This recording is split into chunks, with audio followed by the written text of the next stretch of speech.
Hey, my beautiful family. Welcome to A Story a Day, bring you powerful and deeply loving story. Emma Whitfield stood before the floor-to-ceiling windows of the penthouse, watching the city lights blur through gathering tears. The reflection staring back at her wore a designer gown that cost more than most people earned in a month, diamond earrings that felt like weights pulling her down, and an expression of profound loneliness that no amount of luxury could mask. 3 years ago, she had believed Richard when he said he loved her. 3 years ago, she had been a struggling art curator with dreams bigger than her bank account and a heart full of hope. Richard Whitfield had swept into the small gallery where she worked, purchased every piece in her carefully curated exhibition, and then set his sights on purchasing her affection as well. The courtship had been overwhelming. Private jets to Paris, front row seats at Fashion Week, jewelry that belonged in museums rather than on her body. Emma had been 26 and dazzled by a man who seemed to have everything. By the time she realized that Richard didn't want a partner but a possession, they were already married. And she was living in a golden prison 40 stories above Manhattan. Her phone buzzed with a text from Daniel Morrison. The message was simple. Still meeting at the gallery? Your favorite artist just arrived from Barcelona? Emma's heart lifted for the first time in weeks. Daniel was everything Richard wasn't. Warm, genuine, interested in her thoughts rather than her appearance. They had met 4 months ago when she had started volunteering at a small community art space in Brooklyn, the one place Richard never bothered to follow her because he considered it. Beneath his notice, Daniel was a painter who taught underprivileged children on weekends. His hands were always stained with paint. His smile was always genuine. And when he looked at Emma, he saw her, not just the ornament on a billionaire's arm. They had become friends, then close friends. And while nothing inappropriate had happened between them, Emma knew that her feelings had begun to shift into dangerous territory. Tonight was the opening of a gallery exhibition featuring emerging artists. Daniel had invited her weeks ago, and Emma had accepted, hungry for something real in her artificial world. She had mentioned it to Richard in passing, expecting his usual disinterest in anything that didn't directly benefit his tech empire. She had been wrong. Going somewhere? Richard's voice cut through her thoughts like a blade of ice. He stood in the doorway of their bedroom, still in his suit from whatever board meeting had consumed his afternoon. At 42, he was classically handsome in that sharp-edged way that looked good in magazine spreads, but cold in person. His gray eyes assessed her the way he might evaluate a quarterly report. The gallery opening in Chelsea, Emma said, keeping her voice steady. I told you about it last week. Cancel it. Richard loosened his tie with mechanical precision. The Hendersons are coming for dinner. I need you here. You never mentioned the Hendersons. Emma felt the familiar frustration rising in her chest. I've had this planned for weeks, Richard. You can entertain them without me. Something flickered in Richard's expression, a crack in his usual composure. Who else is going to this gallery opening? It's a public event, Emma said carefully. Lots of people will be there, that painter. Richard's voice dropped to something dangerous. The one who teaches in Brooklyn? Daniel Morrison. Emma's stomach tightened. She had never mentioned Daniel specifically, which meant Richard had been monitoring her somehow. The realization made her skin crawl. He's a friend, Emma said, lifting her chin. And yes, he'll be there. His students have work in the exhibition. You're not going? Excuse me? Richard crossed the room in 3 long strides, his presence suddenly oppressive. You heard me, Emma. You're not going to meet some struggling artist who thinks he can provide you with whatever it is you think you're missing. What I'm missing. Emma's voice rose despite her attempt at control. Richard, do you even know what I'm missing? Do you care? I give you everything. Richard gestured at the penthouse, at her gown, at the life he had built around her. You live in luxury most people can't even imagine. You have access to my wealth, my connections, my name, but not your time, not your attention, not your respect. Emma stepped back from him, needing distance. I'm not an acquisition, Richard. I'm your wife. Exactly. My wife. Richard's eyes hardened. Which means you don't embarrass me by running around the city with some nobody who paints for pocket change. The words hung between them, ugly and revealing. In that moment, Emma saw with perfect clarity what she had been trying to deny for months. Richard didn't love her. He might never have loved her. She was a trophy, a beautiful thing to display, to show that he could have whatever he wanted. "I'm going," Emma said quietly, but with steel in her voice. "You can have dinner with the Hendersons by yourself." She turned toward the door, her heart pounding so hard she thought it might break through her ribs. She made it 3 steps before Richard grabbed her wrist. His grip tight enough to hurt. "You walk out that door, Emma, and there will be consequences. Let go of me." Emma's voice was steady, but fear threaded through her. She had never seen Richard lose control like this, had never seen the mask slip so completely. "I made you," Richard hissed. "Before me, you were nothing. A girl playing with art, pretending she mattered. I gave you this life. You think you can just walk away?" Emma yanked her wrist free, adrenaline giving her strength. "I'm going to the gallery, Richard. We can talk about this when I get back." She grabbed her clutch and headed for the elevator, her legs shaking but carrying her forward. Behind her, she heard Richard's footsteps, heard him following her. The elevator doors opened with a soft chime. Emma stepped inside and pressed the button for the lobby, watching Richard's face as the doors began to close. His expression was a storm of emotion she had never seen before: rage, panic, and something that might have been desperation. "Emma." His hand shot out, stopping the doors from closing. "You don't understand. This isn't about control. It's about us. About our marriage." "You don't have a marriage," Emma said, surprised by the tears streaming down her face. "We have an arrangement where you make all the decisions, and I'm supposed to be grateful for the privilege. You are my wife." Richard's shout echoed through the penthouse, raw and furious. The words were meant to claim her, to remind her of her place, but they had the opposite effect. They crystallized everything Emma had been feeling, everything she had been too afraid to acknowledge. "Yes," Emma whispered. "I'm your wife. Not your employee, not your possession, your wife. And a wife deserves to be treated like a partner, not a prisoner." She pressed the closed door button again, and this time Richard didn't stop it. As the elevator descended, Emma caught a glimpse of her reflection in the polished doors. Despite the tears, despite the fear, there was something new in her eyes. It looked like freedom. The gallery in Chelsea was alive with energy when Emma arrived 30 minutes later. Young artists mingled with collectors, wine flowed freely, and the walls burst with color and creativity. It was the opposite of everything in Emma's carefully controlled life, and she felt herself breathing properly for the first time in hours. "Emma." Daniel spotted her immediately, his face lighting up with genuine pleasure. He wore jeans and a button-down shirt with paint stains on the cuffs, and he looked more real than anyone in her usual social circle. "You made it. Come see the exhibition. There's a piece by one of my students that I think will blow your mind." Daniel guided her through the crowd, his hand resting lightly on her back. Emma felt the tension begin to drain from her shoulders. This was what she had been missing. Not another man, not an affair, but simply the feeling of being seen, of being valued for herself rather than what she represented. They were standing before a stunning, abstract piece, Daniel explaining the young artist's technique. When Emma's phone began to buzz incessantly, text after text from Richard, each one escalating in tone. Daniel asked, noticing her expression. Emma silenced her phone and slipped it back into her clutch. "It will be," she said, surprising herself with the conviction in her voice.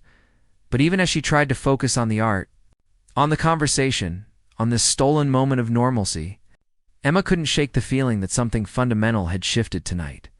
The cage door had opened, but she had no idea what waited outside, or whether Richard would ever let her truly escape. The morning after the gallery opening, Emma woke to silence. The penthouse felt different, heavier somehow, as if the air itself had thickened with unspoken consequences. Richard's side of the bed was empty, sheets pulled tight and cold to the touch. He hadn't come to bed at all. Emma found him in his study, still wearing yesterday's suit, surrounded by the glow of multiple computer screens. His eyes were bloodshot, his jaw tight with exhaustion and something darker. When he finally looked at her, Emma saw a stranger. Pack your things, Richard said, his voice stripped of emotion. You have until noon. Emma's breath caught. What are you talking about? You made your choice last night. Richard turned back to his screens, dismissing her. I've had my lawyers draft separation papers. You'll sign them, take whatever clothes you brought into this marriage, and leave. You get nothing else, Richard. We need to talk about this. There's nothing to talk about. His fingers flew across the keyboard, each keystroke a small act of violence. You humiliated me. You chose some nobody artist over your husband. Over your marriage vows. I went to an art gallery. Emma's voice rose with disbelief. I didn't have an affair. I didn't betray you. I just wanted one evening of my own life. Richard's laugh was bitter and harsh.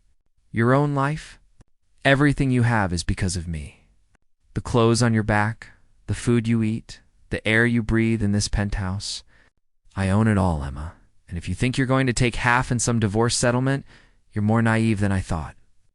Emma felt ice spreading through her veins. This was the real Richard Whitfield, the cutthroat businessman who had built his empire by crushing anyone who stood in his way. She had just never imagined she would become his opponent. Fine, Emma said, her voice steadier than she felt. I'll pack my things. And then I'll call my lawyer. You don't have a lawyer, Richard sneered. You don't have anything without me. But he was wrong about that. Emma had one thing Richard had never been able to touch: friendship. She pulled out her phone and dialed Grace Chen, her best friend from college, who had gone on to become one of Manhattan's most fierce divorce attorneys. Grace arrived at the penthouse within 2 hours, her briefcase in one hand and fire in her eyes. She was petite but formidable, with sharp intelligence behind designer glasses and a reputation for destroying men who underestimated her. Don't sign anything, Grace said the moment Emma opened the door. And don't let him bully you into leaving without documentation of everything. The next few hours were a blur of photographs and inventory lists. Grace methodically documented every gift Richard had given Emma, every joint purchase, every piece of evidence that might matter in court. Richard watched from his study doorway, his expression growing darker with each photo Grace took. This is pointless, Richard said. The prenup is ironclad. Grace looked up from her tablet, her smile sharp as a scalpel. Prenups can be challenged, Mr. Whitfield, especially ones signed under duress or without proper legal representation. Emma was 26 and overwhelmed when she signed yours. I'm looking forward to arguing that in court. Something flickered across Richard's face. For the first time, Emma saw uncertainty crack his armor. By early evening, Emma had packed 3 suitcases and moved into Grace's spare bedroom in Brooklyn. The apartment was a fraction of the size of the penthouse. But when Emma closed the door to her small room and sat on the edge of the bed, she felt something she hadn't experienced in years: relief. The first week was chaos. Richard's lawyers were aggressive, threatening, wielding the prenup like a weapon. They froze Emma's access to their joint accounts, cut off her credit cards, and sent daily letters reminding her that she had no legal claim to Richard's fortune. But Grace was better. She filed motions, gathered evidence, and interviewed witnesses who could testify to the controlling nature of Emma's marriage. She subpoenaed Richard's communications, including the surveillance records that proved he had been monitoring Emma's movements without her knowledge. This is good, Grace said during one of their strategy sessions. This shows a pattern of controlling behavior. It strengthens our case that the prenup was part of a larger system of coercion. Emma nodded, but her mind was elsewhere. She had started volunteering full-time at the Community Art Center in Brooklyn, throwing herself into work that actually mattered. The pay was minimal, barely enough to contribute to Grace's expenses, but the satisfaction was immeasurable. Daniel found her there one afternoon, organizing supplies for an after-school program. He had kept his distance since the night of the gallery opening, seeming to understand that Emma needed space to figure out her own life. Hey, he said softly, leaning against the doorframe. Grace told me you've been working here every day. Emma looked up, paintbrush in hand. It helps. Keeping busy, I mean? Doing something that matters. Daniel moved into the room, his eyes serious. Emma, I need to say something, and I need you to really hear me. What's happening with Richard, the divorce, all of it? That's not because of me. It's not because of anything except the fact that your marriage was broken long before I met you." "I know," Emma said, but her voice wavered. Daniel sat on one of the children's tables, his long legs folding awkwardly. "Because I keep thinking about that night at the gallery, about how Richard reacted. And I worry that you might be confusing freedom with something else. That you might think you need to jump from one relationship into another." Emma set down the paintbrush, understanding dawning. "You're pulling back." "I'm giving you space," Daniel corrected gently. "You need to figure out who Emma is without Richard, without anyone defining you. And when you do, if you still want to explore whatever this is between us, I'll be here. But not before. You deserve that time for yourself." Tears pricked Emma's eyes, but they weren't sad tears. Daniel was giving her something Richard never had. The freedom to choose, without pressure, without strings attached. "Thank you," she whispered. The weeks blurred together. Emma found a tiny studio apartment in Brooklyn, bare and drafty but hers. She worked at the art center during the day and took online courses in arts administration at night. Grace's case against Richard grew stronger as more evidence emerged of his controlling behavior during their marriage. But Richard wasn't surrendering quietly. He showed up at the art center one rainy afternoon, looking haggard and desperate in a way Emma had never seen. His $1,000 suit was rumpled, his hair uncombed, dark circles shadowing his eyes. "Emma, please," he said, his voice cracking. "Can we just talk?" Against her better judgment, Emma agreed. They sat in a small cafe across the street, rain drumming against the windows. Richard's hand shook as he wrapped them around his coffee cup. "I've been in therapy," he said abruptly. 3 times a week. My therapist says I have attachment issues stemming from childhood trauma, that I use control as a defense mechanism against abandonment." Emma watched him carefully, looking for manipulation but seeing only exhaustion. "I'm not telling you this to make excuses," Richard continued. "I know I hurt you. I know I treated you like a possession instead of a person. But Emma, I'm trying to understand why. I'm trying to be better." "That's good, Richard," Emma said softly. "I'm glad you're getting help. But that doesn't change what happened. It doesn't erase 3 years of feeling like I couldn't breathe. I know." Richard's eyes met hers, and for the first time Emma saw genuine remorse. "I know I can't undo it. But I want you to know that I'm sorry. Truly sorry. And if you'll give me another chance, I swear I'll spend the rest of my life proving that I can be the husband you deserved from the beginning." Emma felt her heart twist. Part of her, the part that still remembered falling for Richard's charm 3 years ago, wanted to believe him. Wanted to believe that people could change, that love could heal wounds this deep. But another part, the stronger part that had been growing in the weeks since she left, knew better. "No," Emma said, the word both gentle and final. "I'm sorry, Richard, but no. This isn't about whether you can change. This is about the fact that I need to find out who I am without you. I need to build a life that's mine, not one that you give me or allow me to have." Richard's face crumpled. For a moment, Emma saw the boy beneath the billionaire. The wounded child who had learned to control everything because he couldn't control the things that mattered most. "I love you," Richard whispered. And Emma believed that in his own broken way he actually did. "I know," Emma said. "But love isn't enough when it comes wrapped in chains." She stood, leaving money for her coffee on the table. As she walked toward the door, Richard called out one last time. "Was it worth it? Throwing away everything for this?" He gestured at the rain, at the modest neighborhood, at the life Emma had chosen. Emma paused, looking back at the man she had once promised forever. "Yes," she said simply. "Every single day, it's worth it." That night, curled up in her tiny apartment with Grace on the phone and rain pattering against the windows, Emma realized something profound. She wasn't happy yet, not completely. The divorce was still messy, money was tight, and the future was uncertain. But she was free. And freedom, she was learning, was worth more than all the penthouses and diamonds in the world. Grace's voice came through the phone, warm and proud. "The judge set a court date for next month. Richard's lawyers are pushing for a quick settlement. I think they're worried about what else we might uncover." "Whatever happens," Emma said, "I'm ready." She was. For the first time in 3 years, Emma Whitfield was ready to face whatever came next. Not as Richard's wife, not as anyone's possession, but as herself. The girl she had been was gone. The woman she was becoming was still taking shape. But in the space between, in this moment of transformation, Emma had finally found something she thought she'd lost forever. Hope 6 months after leaving Richard. Emma stood in the center of her own gallery exhibition, surrounded by the art she had curated with her own vision, her own voice. The space was small, tucked into a converted warehouse in Brooklyn, but it was hers. Every piece on the walls represented an artist she had discovered, nurtured, believed in. The opening night crowd wasn't filled with Manhattan's elite, but with real people who loved art for what it said. It's not what it cost.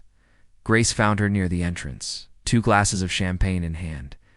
"You did it," her friend said, pressing a glass into Emma's palm. "Your first solo exhibition as an independent curator? How does it feel?" Emma took a sip, letting the bubbles dance on her tongue as she surveyed the room. Daniel was across the space, talking animatedly with a young sculptor about technique. Her former colleagues from the Community Arts Center mingled with local collectors. Even some of Richard's old acquaintances had shown up, curious about what Emma Whitfield had become after walking away from her gilded cage. "It feels terrifying," Emma admitted with a laugh. "And absolutely perfect." The divorce had been finalized 3 weeks ago.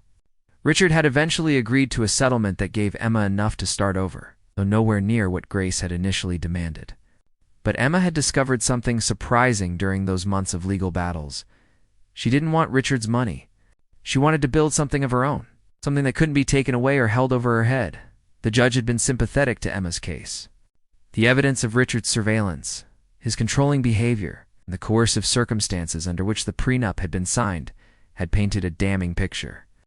In the end, Richard had settled to avoid further exposure of his private life in court proceedings. Emma had taken her settlement and done. Something Richard never expected.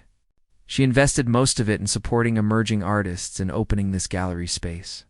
The rest went into a modest savings account and the lease on her small apartment. She lived simply now, carefully, but every choice was hers. Emma Whitfield. A voice interrupted her thoughts. She turned to find an elegant woman in her 50s, with silver-streaked hair and intelligent eyes.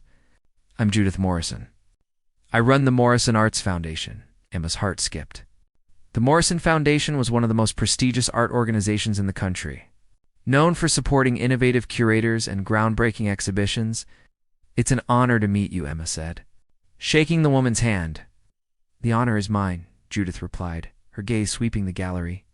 "I've been following your work since you started at the Brooklyn Community Arts Center. This exhibition is remarkable. You have a gift for finding artists who have something urgent to say." They talked for 20 minutes about art, vision, and the future of contemporary curation. When Judith finally excused herself, she pressed a business card into Emma's hand. "Call me next week," Judith said. "I have a proposition for you. We're looking for someone to curate our annual Emerging Artists Showcase. It's a significant opportunity, and I think you'd be perfect." Emma watched Judith disappear into the crowd, her mind reeling. The Morrison Showcase was career-defining. Artists who showed there went on to major gallery representation and museum exhibitions. For a curator, it was a dream opportunity. Big news? Grace appeared at her elbow, having witnessed the exchange. "Maybe," Emma said, still processing. "I think I just got offered the chance of a lifetime." The evening continued in a blur of introductions and conversations. Emma moved through the crowd, discussing each piece with genuine passion, connecting collectors with artists, facilitating the magic that happened when the right person found the right artwork. This was what she had always wanted to do. What Richard's world had never made space for, she was explaining the symbolism in a mixed media. Peace, when she felt a presence behind her. Emma turned, and her breath caught. Richard stood near the entrance, looking out of place in his tailored suit among the casual gallery crowd. He had lost weight since she'd last seen him in court. His face was thinner, his eyes clearer, but sadder. He didn't approach, just stood there watching her with an expression Emma couldn't quite read. "Excuse me for a moment," Emma said to the collector she'd been speaking with, and made her way across the gallery. "Hello." "Richard," she said quietly when she reached him. "Emma." He seemed to struggle for words. Your assistant said it was a public opening. I hope it's okay that I came. It's fine. Surprisingly, it was. Emma no longer felt the fear or anger that had consumed her during their marriage and divorce. She just felt a distant sadness for what they both had lost, and relief that she had found the strength to walk away. The exhibition is beautiful, Richard said, gesturing at the walls. This is what you were meant to do. I can see that now. Thank you. Richard's hands clenched and unclenched at his sides. I've been continuing therapy. Twice a week now. Dr. Patterson says I'm making progress. But it's slow. Painful. I'm glad you're still working on yourself, Emma said. Meaning it, I wanted you to know something. Richard's voice dropped lower. I'm not here to ask for another chance. I know that ship has sailed, and I know I'm the one who sank it. But I needed to tell you that you were right. About everything. And I'm sorry. Not the kind of sorry that expects forgiveness or wants something in return. Just sorry. Emma felt tears prick her eyes. This was the Richard she had hoped existed when she first fell in love with him. Honest, vulnerable, capable of growth. But she also knew that this Richard had only emerged because she left because she refused to be controlled any longer. I forgive you, Emma said softly. Not for your sake, but for mine. I don't want to carry anger anymore. Richard nodded, his own eyes suspiciously bright. You look happy. Really happy. I don't think I ever saw that when we were together. I am happy, Emma confirmed. Not because everything is perfect. Money is still tight, the future is uncertain, and I work twice as hard now as I ever did before. But it's mine, Richard.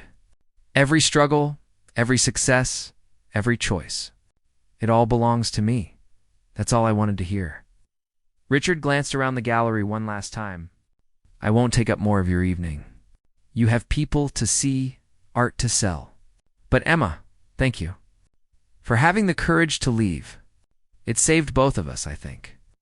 He turned to go, and Emma found herself calling after him. Richard. He paused, looking back. I hope you find what you're looking for. I really do. Richard's smile was sad but genuine. I think I need to figure out who I am first. Just like you did. Emma watched him disappear into the Brooklyn night, feeling a chapter close with unexpected gentleness. The marriage had been wrong, the pain had been real, but in the wreckage, they'd both found something valuable, the truth about themselves. Everything okay? Daniel materialized beside her, concern evident in his voice. Over the past 6 months, he had kept his promise, giving Emma space while remaining a steady friend. They had coffee sometimes, talked about art and life, but he never pushed for more. Everything is perfect, Emma said, and realized she meant it. Good, Daniel smiled. That warm, genuine expression that had first made Emma feel seen. Because I have someone I want you to meet. Collector from upstate who's interested in funding artist residencies. Thought you might want to discuss possibilities. As Daniel led her toward the potential donor, Emma felt gratitude wash over her. This was her life now. Real connections, meaningful work, freedom to choose. No penthouses, no diamonds, no private jets. Just authentic moments and the space to become whoever she wanted to be. The exhibition was a success. By the end of the evening, Emma had sold 3 pieces, connected to artists with gallery representation, and scheduled follow-up meetings with several serious collectors. When the last guest finally left near midnight, Emma, Grace, and Daniel collapsed onto the gallery floor, exhausted and exhilarated. To new beginnings, Grace said. Raising her plastic cup of leftover wine. To friendship, Daniel added. To freedom, Emma finished, and they all drank. Later, after Grace had left and Daniel was helping Emma clean up, he paused in front of a painting that hadn't sold. It showed a bird in a golden cage. The door open, the bird perched on the threshold between captivity and flight. Is this yours? Daniel asked. Your story? Emma joined him, studying the piece. It was, but not anymore. I'm not on the threshold anymore, Daniel. I'm flying. He turned to her then, his expression serious. Emma, I've been patient. I've given you space because you needed it, and I stand by that decision. But I need to know, are you still figuring things out, or are you ready to see where this could go? Emma's heart raced, but not with fear. With possibility. 6 months ago, she would have panicked at the question, worried about jumping from one relationship into another. But she had spent these months rebuilding herself, discovering her own strength, learning what she wanted and deserved. "I'm ready," she said. "Not to rush into anything, but to see what happens when two people actually respect and value each other. To try building something healthy." Daniel's smile could have lit the entire gallery. "I can work with that." He leaned in slowly, giving Emma every opportunity to pull back, but she didn't. Their first kiss was gentle and unhurried, full of promise rather than possession. When they finally parted, Emma felt something she had never experienced with Richard Peace. The next week, Emma called Judith Morrison and accepted the position curating the Foundation's Emerging Artists Showcase. The opportunity would change her career. Open doors she had only dreamed about during her years trapped in Richard's world. She also signed the lease on a slightly larger apartment, one with enough space for a home office and natural light for the small paintings she had started creating in her spare time. Grace helped her move. Daniel brought pizza and unpacked boxes while making her laugh, standing in her new living room, surrounded by friends and possibilities. Emma thought about the moment Richard had shouted those words, "You are my wife."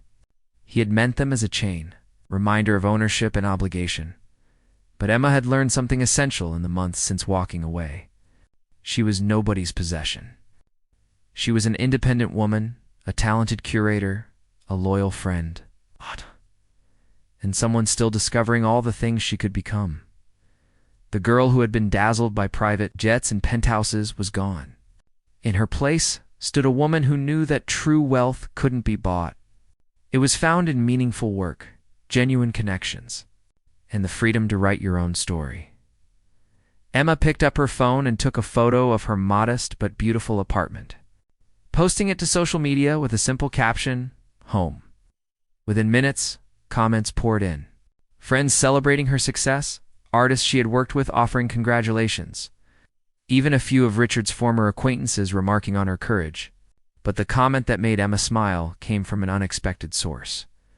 Richard had written just 2 words, "Fly high." Emma deleted the comment after reading it. Not out of anger, but out of understanding that some chapters needed to close completely. She had forgiven Richard, wished him well, but her story was no longer connected to his. As night fell over Brooklyn and Emma curled up on her second hand, a couch with a book about contemporary art movements, she felt something profound settle in her chest. Not the desperate happiness of escape, not the relief of survival, but the deep contentment of someone who had finally come home to herself. The price of pride, Emma had learned, was sometimes everything. But the reward of courage was worth infinitely more. She was free. She was whole. She was exactly where she was meant to be. And this time, nobody could take that away. The Manhattan Museum of Contemporary Art gleamed under the autumn sun, its glass facade reflecting the changing leaves in Central Park. Inside the main gallery, Emma stood before a wall of photographs documenting her journey as the museum's newest associate curator of emerging artists.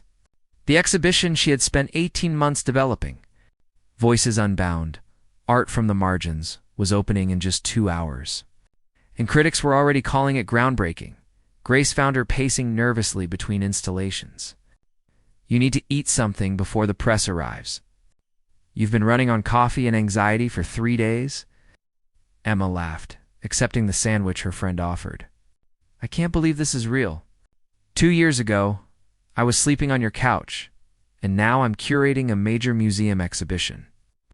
"You earned every bit of this," Grace said firmly. "The Morrison Foundation Showcase put you on the map, and your work speaks for itself. You changed the conversation about who gets seen in the art world." The past 2 years had been transformative. After the success of her Brooklyn gallery opening, Emma's career had skyrocketed. The Morrison Foundation Showcase had led to consulting positions with major galleries, then the offer from the museum. She had built a reputation for discovering artists from overlooked communities and presenting their work with the respect and platform it deserved. Her personal life had flourished too. Things with Daniel had developed slowly, carefully, both of them committed to building something healthy. They had been together for 1.5 years now, living in separate apartments but spending most evenings together, talking about art and dreams and the life they were building side by side. Rather than one subsuming the other, Emma's phone buzzed with a text from Daniel. "Break a leg tonight. I'm bringing someone special to meet you after the opening. Think you'll like her." Before Emma could respond, her assistant rushed over. "Emma, there's someone here asking for you. He's not on the press list, but he says it's important." Emma's stomach tightened. She followed her assistant to the museum's entrance and found Richard waiting near the security desk. He looked different, softer somehow. The hard edges that had defined him during their marriage had smoothed. He wore a casual blazer instead of his usual armor of expensive suits, and his smile when he saw her was tentative but warm. "Richard," Emma said, surprised, "what are you doing here?" "I know I should have called first," Richard said quickly. "But I wanted to give you this before the opening, and I was afraid if I told you I was coming, you'd tell me not to." He held out a small wrapped package. Emma hesitated, then accepted it.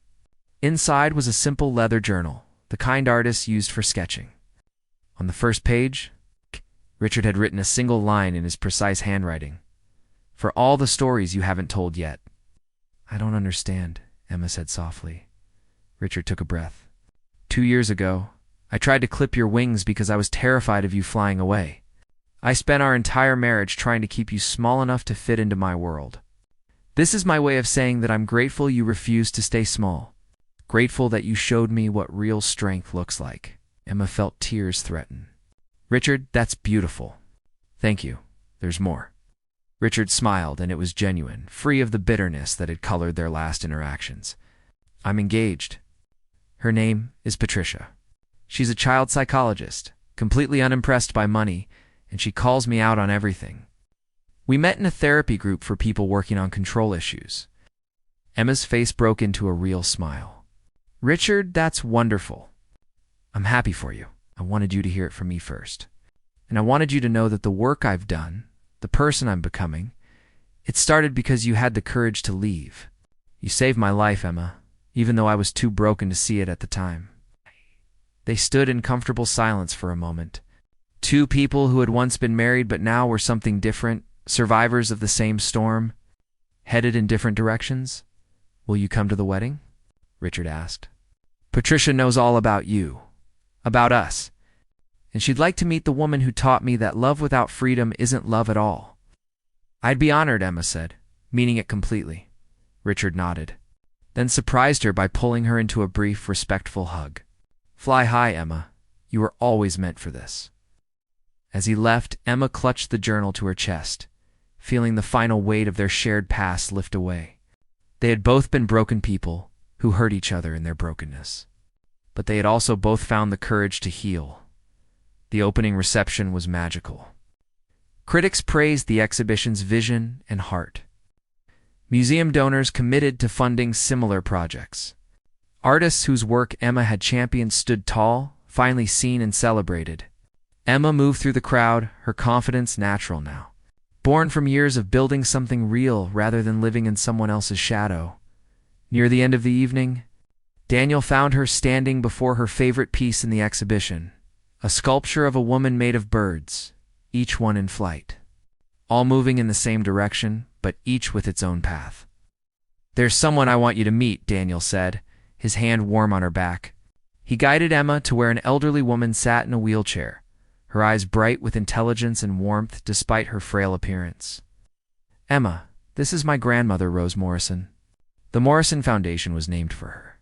She's been wanting to meet you for months." Emma's eyes widened. Rose Morrison was a legend in the art world. A former curator who had broken barriers in the 1960s.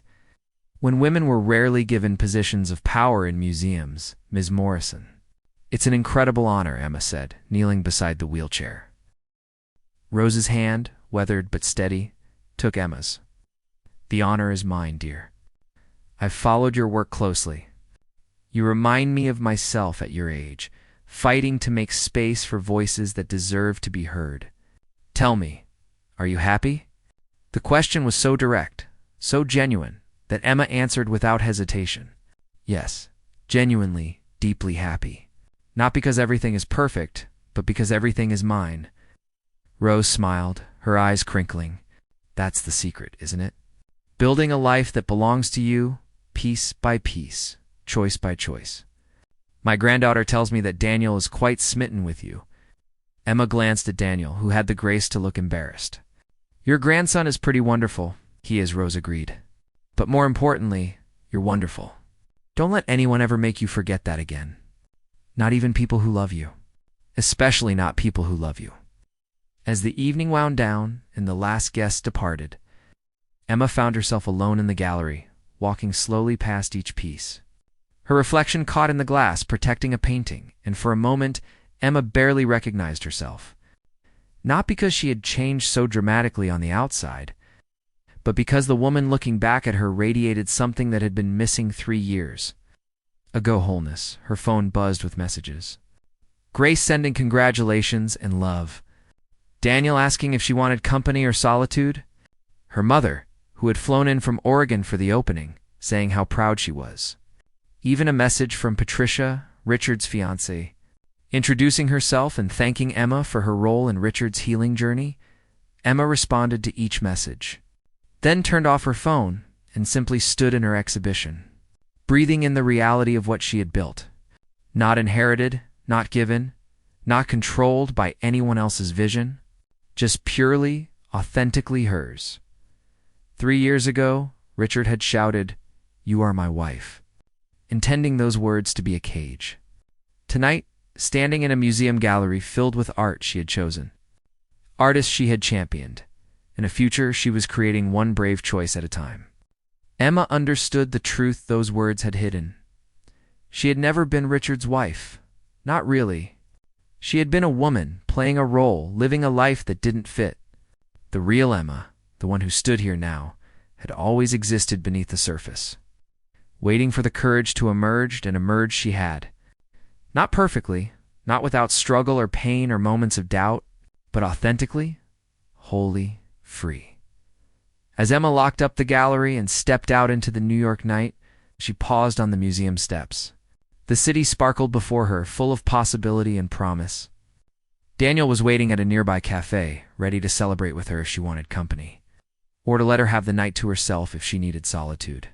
The choice, like all choices in her life now, was hers.